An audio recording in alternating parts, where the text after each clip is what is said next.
It is a great honor to be back in Ebenezer Baptist Church in the pulpit of its greatest pastor, Dr. Martin Luther King Jr., to pay my respects to perhaps his finest disciple,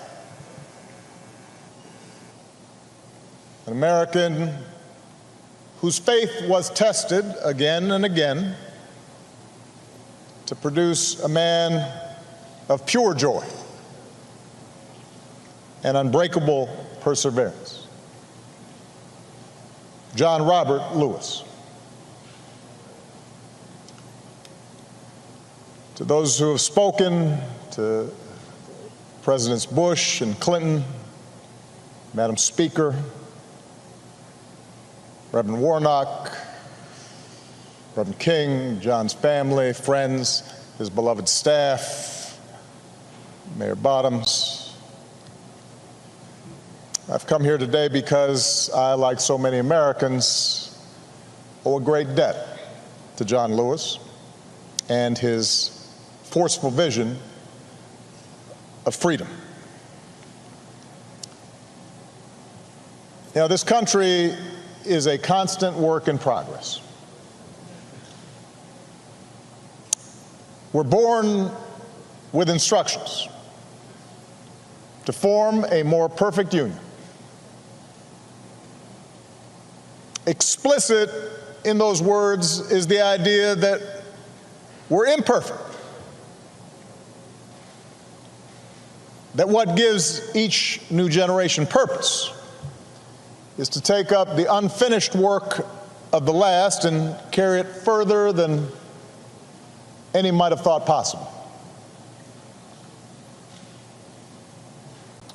John Lewis, first of the Freedom Riders, head of the Student Nonviolent Coordinating Committee, youngest speaker at the March on Washington, leader of the march from Selma to Montgomery, member of Congress representing the people of this state and this district for 33 years, mentor to young people, including me at the time, until his final day on this earth. He not only embraced that responsibility, but he made it his life's work, which isn't bad for a boy from Troy. John was born into modest means. That means he was poor.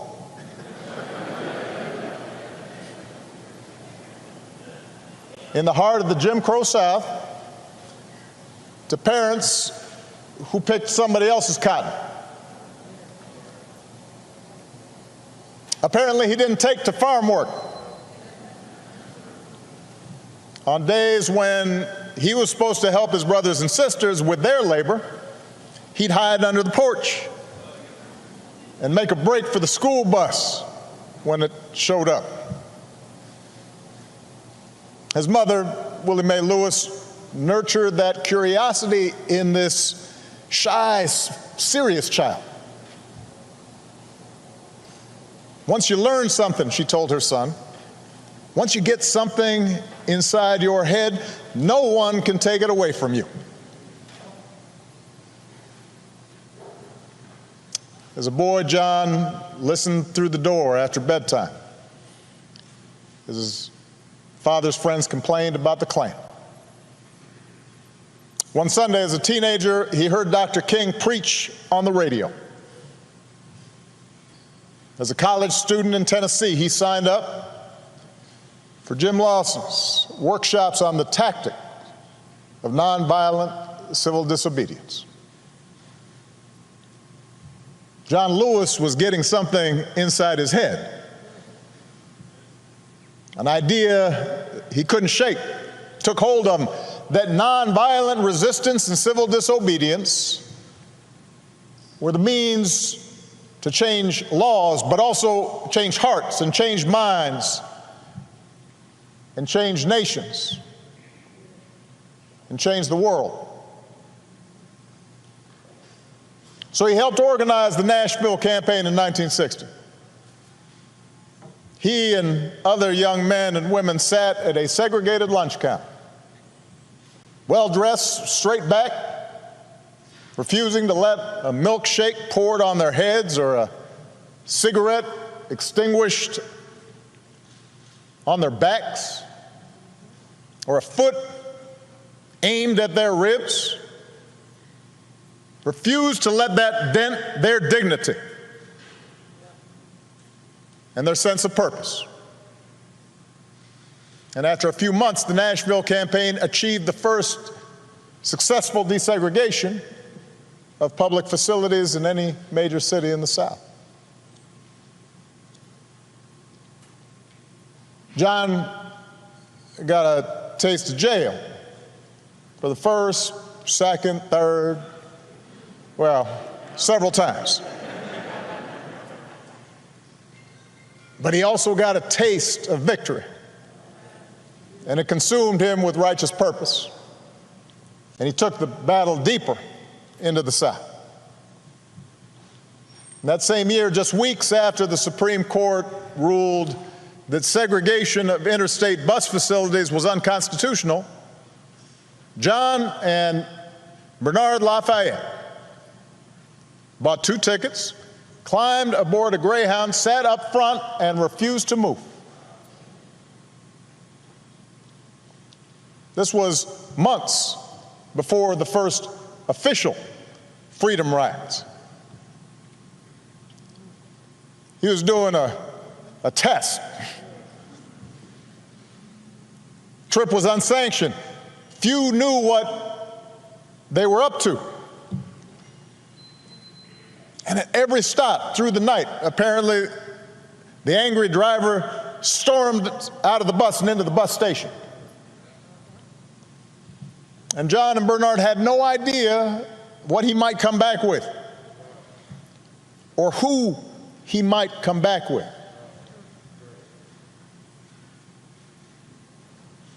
Nobody was there to protect them. There were no camera crews to record events.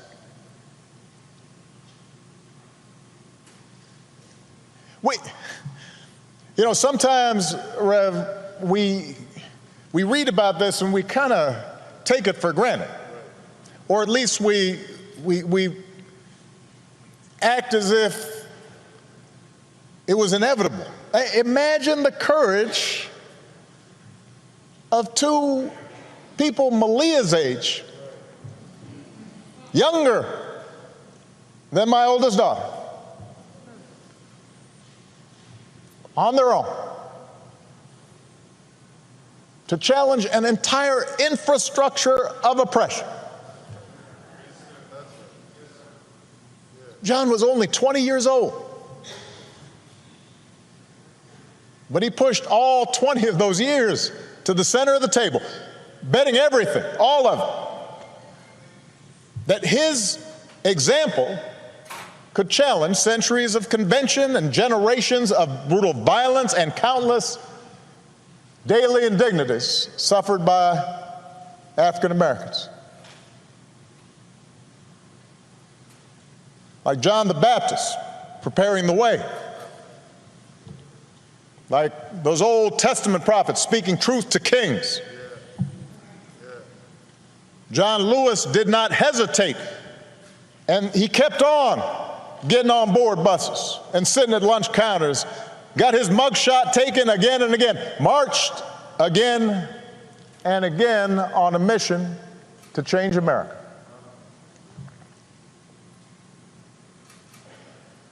Spoke to 250,000 people at the March on Washington when he was just 23. Helped organize the Freedom Summer in Mississippi when he was just 24. At the ripe old age of 25, John was asked to lead the march from Selma to Montgomery. He was warned that Governor Wallace had ordered troopers to use violence, but he and Hosea Williams and others led them across that bridge anyway. And we've all seen the film and the footage and the photographs. President Clinton mentioned the trench coat, the knapsack, the book to read, the apple to eat, the toothbrush. Apparently, jails weren't big on such creature comforts.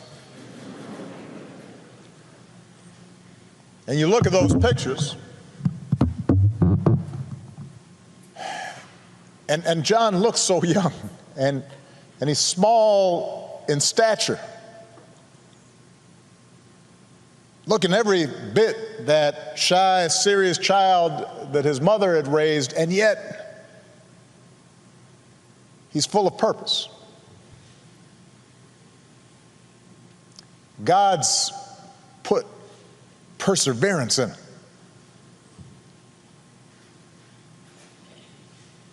And we know what happened to the marchers that day. Their bones were cracked by billy clubs, their eyes and lungs choked with tear gas. They knelt to pray, which made their heads easier targets. And John was struck in the skull, and he thought he was going to die. Surrounded by the sight of young Americans gagging and bleeding and trampled. Victims in their own country of state-sponsored violence. And the thing is, I imagine initially that day, the troopers thought they'd won the battle.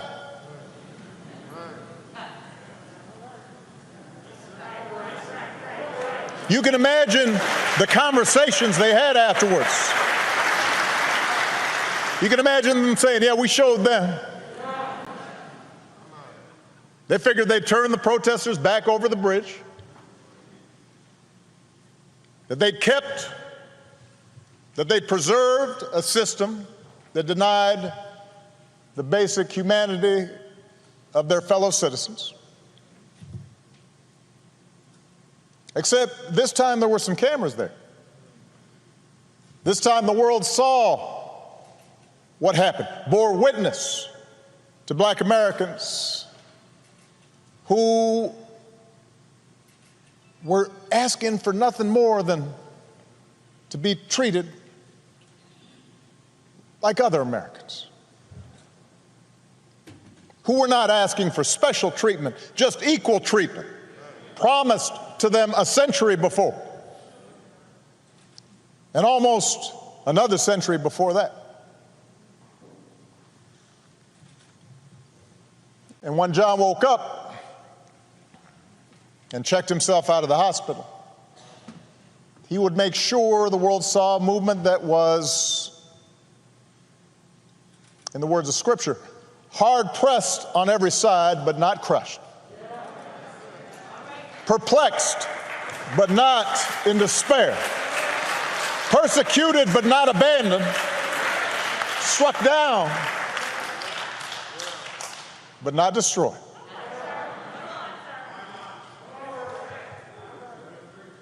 So he returned to Brown Chapel, a battered prophet, bandages around his head. And he said, more marchers will come now. And the people came.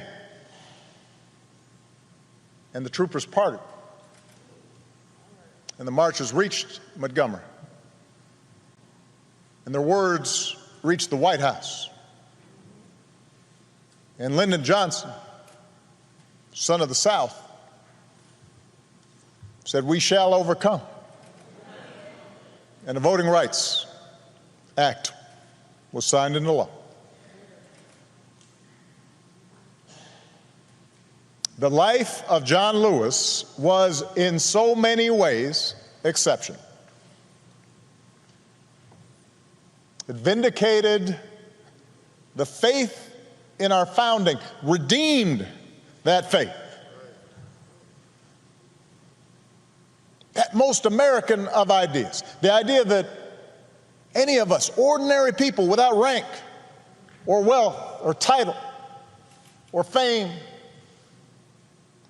can somehow point out the imperfections of this nation and come together and challenge the status quo and decide that it is in our power to remake this country that we love until it more closely aligns with our highest ideals. What a radical idea. What a revolutionary notion. This idea that any of us, ordinary people, a young kid from Troy, can stand up to the powers and principalities and say, no, this isn't right, this isn't true, this isn't just. We can do better. On the battlefield of justice, Americans like John, Americans like Reverends Lowry and C.T. Vivian, two other patriots that we lost this year, liberated all of us that many Americans came to take for granted. America was built by people like them. America was built by John Lewis's.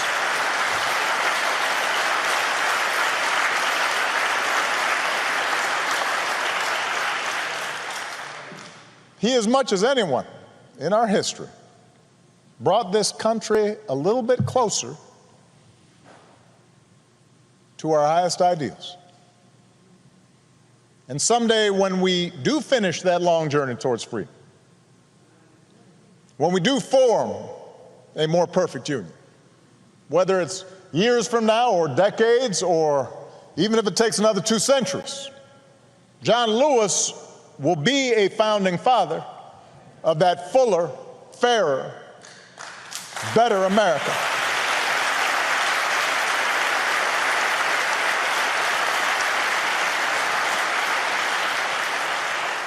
And yet, as exceptional as John was, here's the thing, John never believed that what he did was more than any citizen of this country can do. I mentioned in the statement the day John passed, the thing about John was just how gentle and humble he was.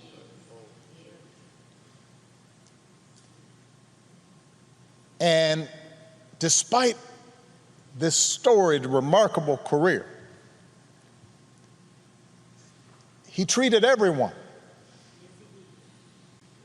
with kindness and respect because it was innate to him, this idea that any of us can do what he did if we're willing to persevere. He believed that in all of us there exists the capacity for great courage, that in all of us there's a longing to do what's right, that in all of us there's a willingness to love all people and to extend to them their God-given rights to dignity and respect.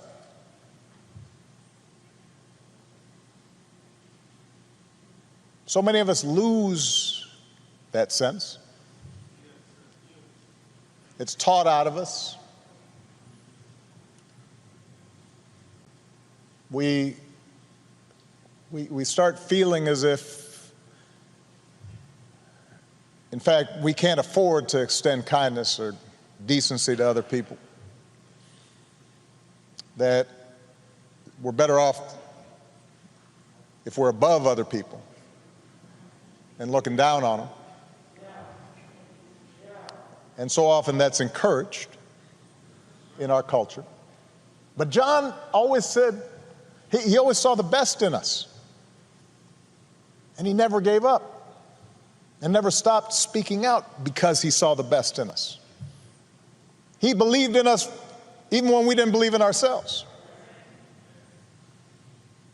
And as a congressman, he didn't rest. He kept getting himself arrested. As an old man, he didn't sit out any fight.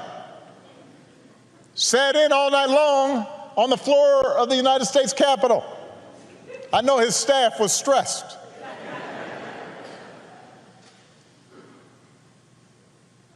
But the testing of his faith produced perseverance.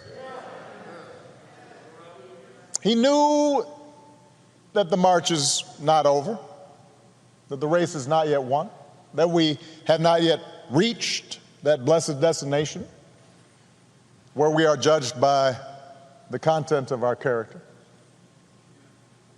He knew from his own life that progress is fragile, that we have to be vigilant against the darker currents of this country's history, of our own history, with their whirlpools of violence and hatred and despair that can always rise again. Bull Connor may be gone, but today we witness with our own eyes police officers kneeling on the necks of black Americans. George Wallace may be gone, but we can witness our federal government sending agents to use tear gas and batons against peaceful demonstrators.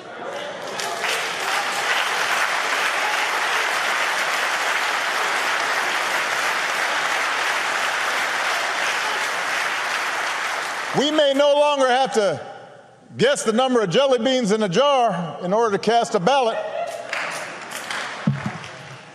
But even as we sit here, there are those in power who are doing their darndest to discourage people from voting by closing polling locations and targeting minorities and students with restrictive ID laws and attacking our voting rights with surgical precision, even undermining the Postal Service in the run-up to an election that's going to be dependent on mail-in ballots so people don't get sick.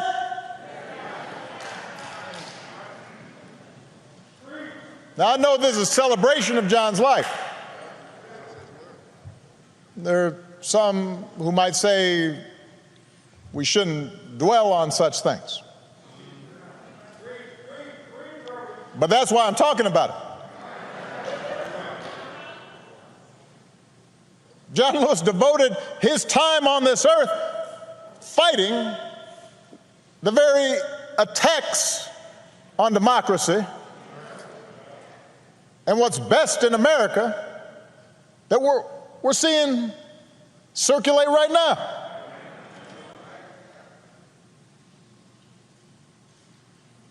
He knew that every single one of us has a God-given power, and that the fate of this democracy depends on how we use it. That democracy isn't automatic. It has to be nurtured. It has to be tended to. We have to work at it. It's hard. And so he knew that it depends on whether we summon just a measure of John's moral courage to question what's right and what's wrong and call things as they are. He said that as long as he had a breath in his body, he would do everything he could to preserve this democracy. And as long as we have breath in our bodies, we have to continue his cause. If we want our children to grow up in a democracy, not just with elections, but a true democracy, a representative democracy, in a big-hearted, tolerant, vibrant, inclusive America of perpetual self-creation, then we're going to have to be more like John. We don't have to do all the things he had to do because he did them for us. But we got to do something. As the Lord instructed Paul, do not be afraid. Go on speaking. Do not be silent, for I am with you. And no one will attack you to harm you, for I have many in this city who are my people. It's just, everybody's got to come out and vote. We got all those people in the city, but they can't do nothing. Like John, we've got to keep getting into that good trouble.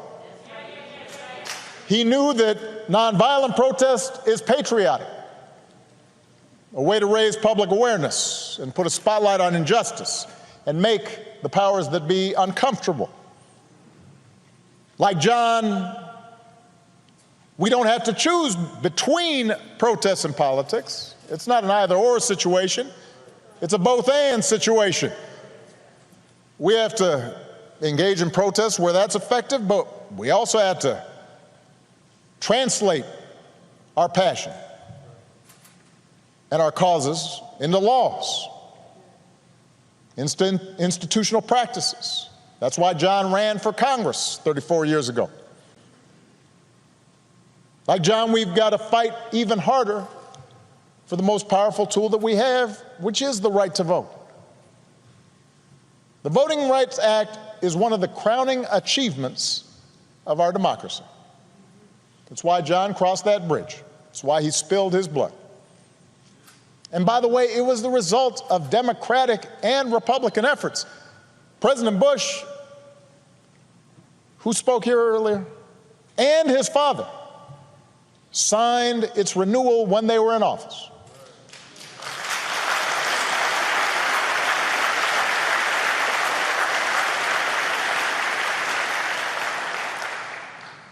President Clinton didn't have to because it was the law when he arrived, so instead he made a law to make it easier for people to register to vote.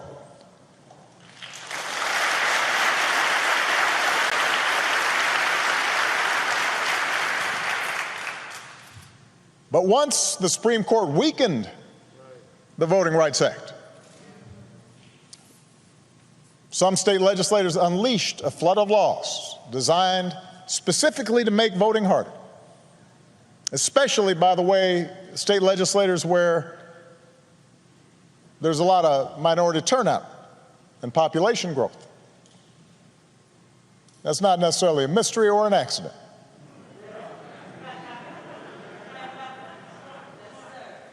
It was an attack on what John fought for. It was an attack on our democratic freedoms. And we should treat it as such.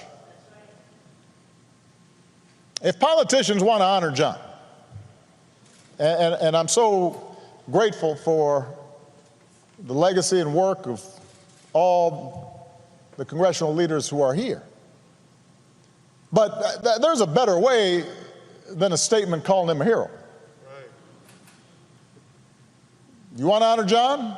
Let's honor him by revitalizing the law that he was willing to die for.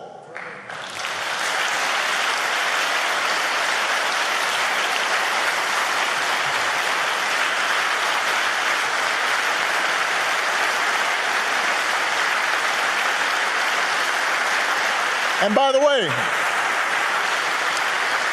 naming it the John Lewis Voting Rights Act, that is a fine tribute. But John wouldn't want us to stop there, just trying to get back to where we already were. Once we pass the John Lewis Voting Rights Act, we should keep marching to make it even better by making sure every American is automatically registered to vote, including former inmates who've earned their second chance. By adding polling places and expanding early voting and making Election Day a national holiday. So if you are somebody who's working in a factory, or you're a single mom who's got to go to her job and doesn't get time off, You can still cast your ballot by guaranteeing that every American citizen has equal representation in our government, including the American citizens who live in Washington, D.C. and in Puerto Rico. They're Americans.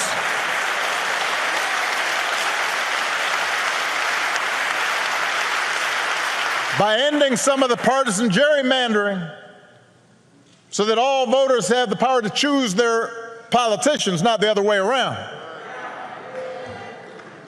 And if all this takes eliminating the filibuster, another Jim Crow relic, in order to secure the God-given rights of every American, then that's what we should do. Now, even if we do all this, even if every bogus voter suppression law is struck off the books today,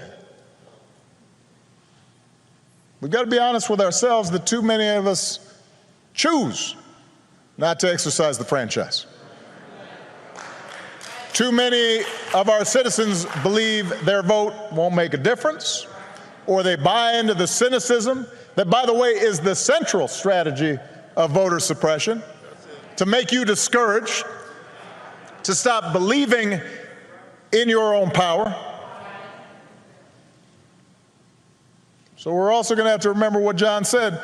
If you don't do everything you can do to change things, then they will remain the same.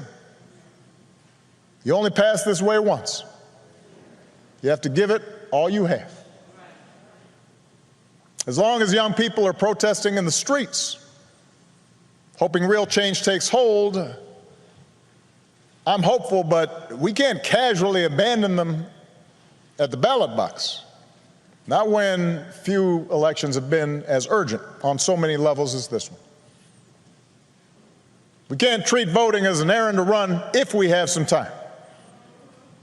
We have to treat it as the most important action we can take on behalf of democracy. And like John, we have to give it all we have.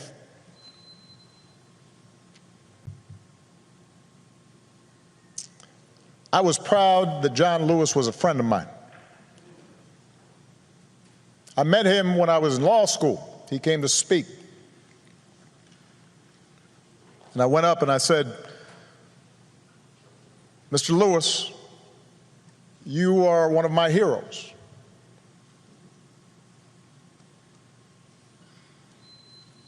What inspired me more than anything as a young man was to see what you and Reverend Lawson, Bob Moses, and Diane Nash, and others did. And he got that kind of, aw shucks, thank you very much. Next time I saw him, I'd been elected to the United States Senate. And I told him, John, I'm here because of you.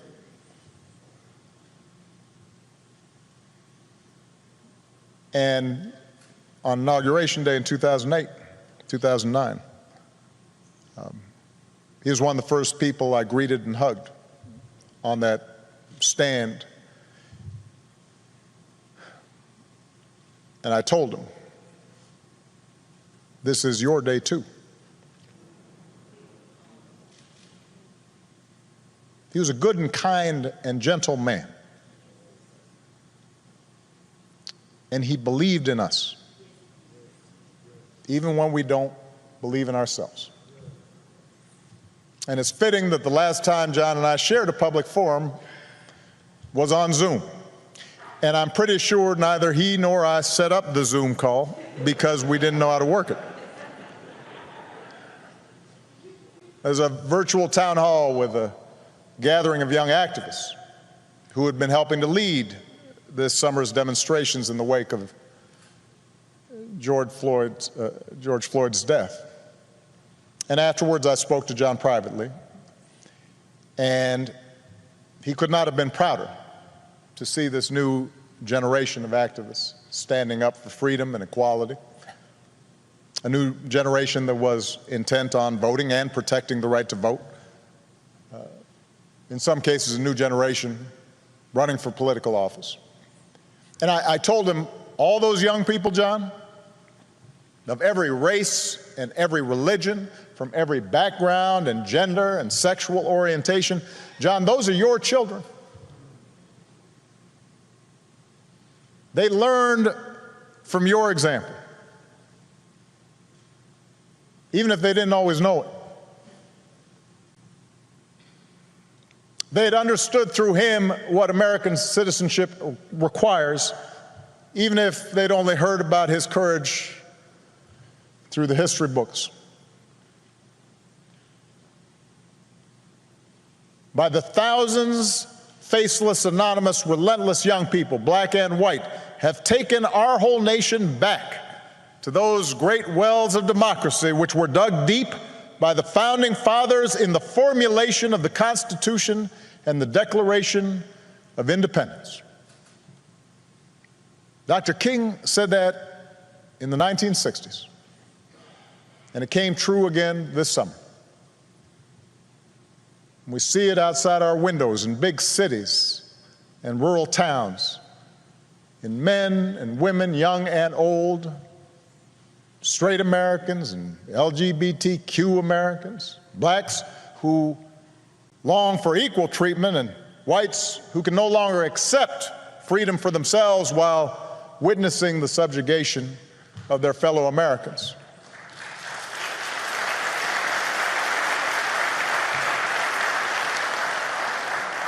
We see it in everybody doing the hard work of overcoming complacency, of overcoming our own fears and our own prejudices, our own hatreds.